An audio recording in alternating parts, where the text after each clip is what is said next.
Hi, I'm Cale, that's the pool guy, and today we're gonna do some vacuuming. So the supplies you'll need to do a vacuuming at any pool are right here. This is a vinyl vac head, and they might not all look like this, but they generally are triangular or otherwise not rectangular shaped. And the main feature are these brushes.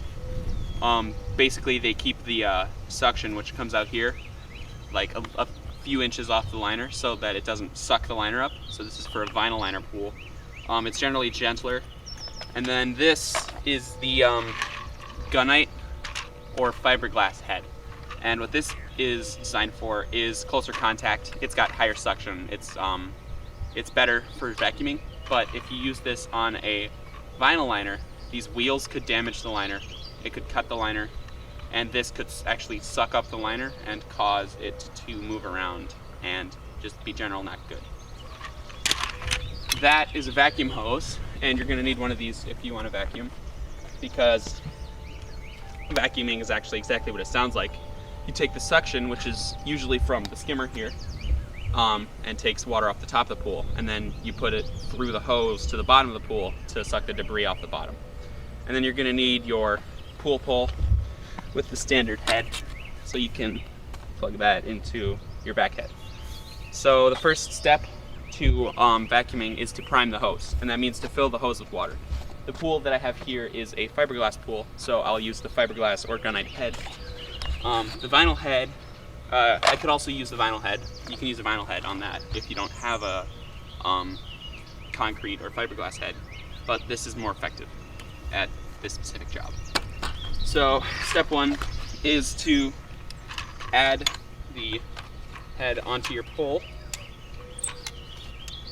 which is just a quick little clicky. And then I usually keep my hoses nice and coiled with a bungee cord or one of those foam twist tie things. I like to keep it organized because otherwise it's everywhere and it's really annoying. There are two tips to your pool hose. They might not be different colors, but generally there's one that will swivel and one that won't swivel. So you want to use the swiveling one on your head so you can turn it around without issue.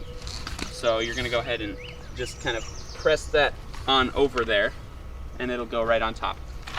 And then what you want to do is, after you make sure it's securely fastened, just put it in the pool. We're going to fill the entire hose with water before we put it in the skimmer. That way the pump never sucks in any air, because that generally is not a good thing. So I usually make the pole pretty long. I put the vac head all the way down to the bottom of the pool. I just rest it there. Sometimes it'll start to walk away on you, so you kind of want to keep it near. Now to prime the hose, you want to feed it straight down into the water. That way water can flow into it freely, like this. I'm always feeding straight down. That way water fills the entire thing. Now I'm going to hold the vacuum in the other hand because it wants to walk away on me. Sometimes you can just prop it up against something, figure out something else. But if your hose is coiled, you're going to get these little loops, and you're going to want to like twist backwards like that so you can feed straight down. And you want to keep feeding, and essentially do the entire hose. And as you get down to the back, you should see a specific thing to happen at the head of the hose, which is the important thing. And what you want to see happen is water to flow right out of the top here. It should kind of burble out, just like that. That means the entire hose is full of water and you're set. So once you got that, kind of put your vacuum down. If you let your vacuum fall into the water, you're gonna have to get it, which is kind of annoying. So just keep a hold on that. Now you open your skimmer and take out your skimmer basket. The smart person would take it out first, but I'm obviously not a smart person. So, here, could you see if you could hold that? There we go. So now that you have your completely submerged hose, you're gonna wanna grab it you're gonna put your hand over it so the water doesn't flow back, or so air doesn't flow until you put it in there. So now you have a primed hose and the skimmer. And if you look to the bottom of the skimmer, it's sort of hard because there's a little bit of current going on here, but there are two dark spots.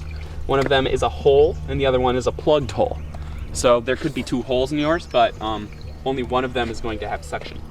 So the way to tell really is to just kind of stick your hand down there and feel carefully which hole is pulling water down into it and which hole is not.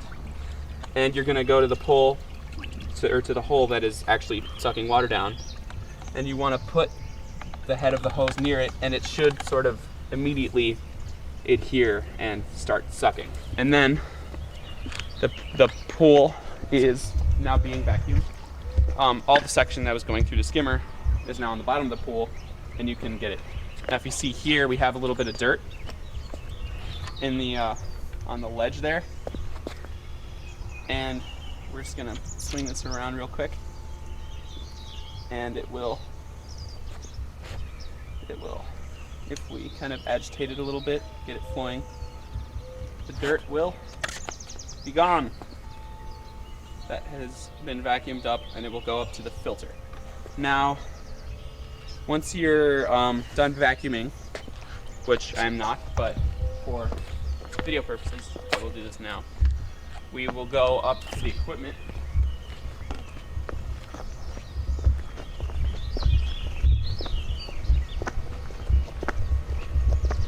And at the equipment, it's important that you know how your pool works.